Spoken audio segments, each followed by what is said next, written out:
ತುಂಬ ಜನ ಸ್ಪಿರಿಚುಯಾಲಿಟಿಗೆ ಬರೋಕ್ಕೆ ಹೆದರ್ತಾರೆ.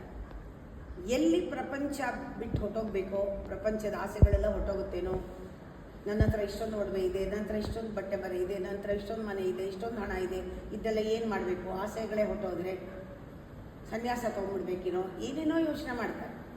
ಒಂದು ಚೆನ್ನಾಗಿ ತಿಳ್ಕೊಳ್ಳಿ, spiritual life it does not remove you from the world, but it leads to the deeper into it it.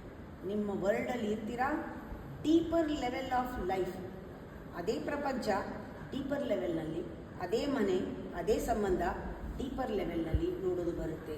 Spirituality ಪ್ರಪಂಚನ ಆಳವಾಗಿ ನೋಡೋಕ್ಕೆ, ಪ್ರಪಂಚನ ಆಳವಾಗಿ ಅರ್ಥ ಮಾಡ್ಕೊಳ್ಳೋಕ್ಕೆ, ಪ್ರಪಂಚದ ಆ ಸೋರ್ಸ್ಗೆ ಏನು ಆಗ್ತಾ ಇದೆ, ಏನು ನಡೀತಾ ಇದೆ, ದಟ್ ಕಾನ್ಸ್ಟೆಂಟ್ ವಿಚ್ ಈಸ್ ಎಲ್ಲ ತಿರುಗ್ತಾ ಇರೋದ್ರ ಹಿಂದೆ ಇರೋ ಅಂಥ ಕಾನ್ಸ್ಟೆಂಟ್ನ ನೋಡೋಕ್ಕೆ ಕರ್ಕೊಂಡು ಹೋಗೋದ್ರಿಂದ ನಾವು ಪರಿಪೂರ್ಣರಾಗ್ತೀವಿ, ಹೊರಗೂ ಒಳಗೂ.